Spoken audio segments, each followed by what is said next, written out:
Okay, so here's everything that comes with the Takeda cold air intake kit for the Q50.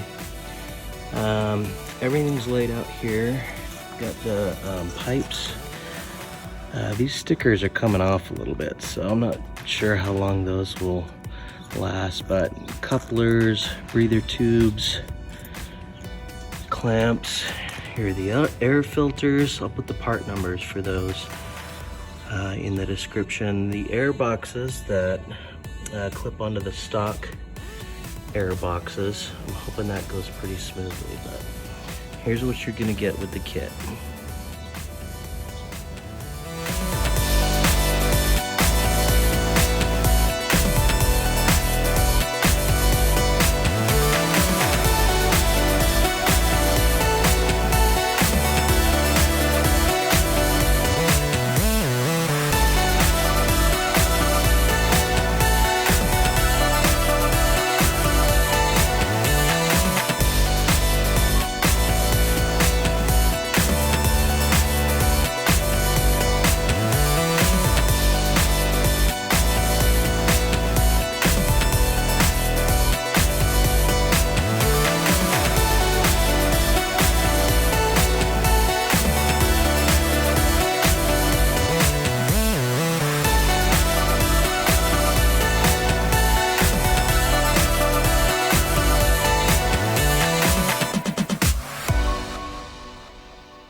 Okay, so what I've done here is laid everything out according to the way I think it goes on the car.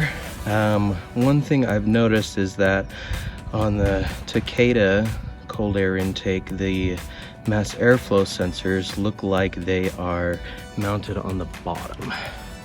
So on the OEM, you can see it's mounted on the top, but on the Takeda, it's actually on the bottom there. So I don't know if that was an engineering decision, if it's just to make it look better or what, but I don't anticipate that'll be a problem, but we'll see once I get it in the car.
Okay, folks, so that is about it. We got it all installed, made sure all the clamps are tight, not too tight, but tight enough.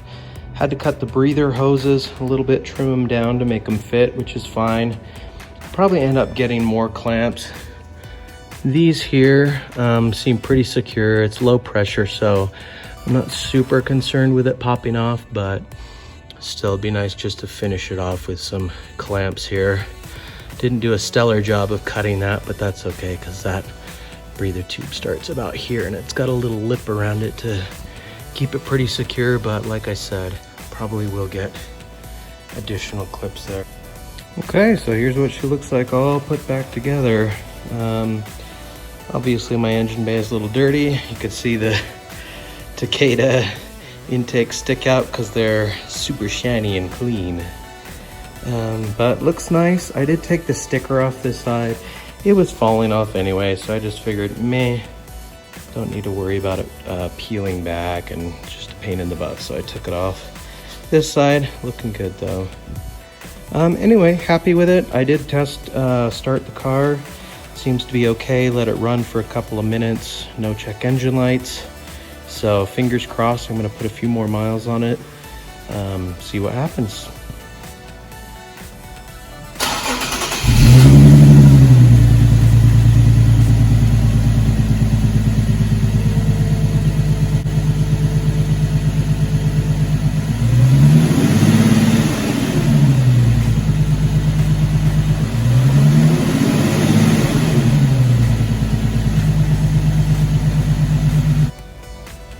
Alright guys, so the verdict is in. Just took her for a little spin, about 10 miles or so. Some regular city driving, some hard pulls. Runs great, no check engine lights so far. I can hear it a little bit in the engine bay, just a little more whizzing, a little whirring sound coming as you get on the gas.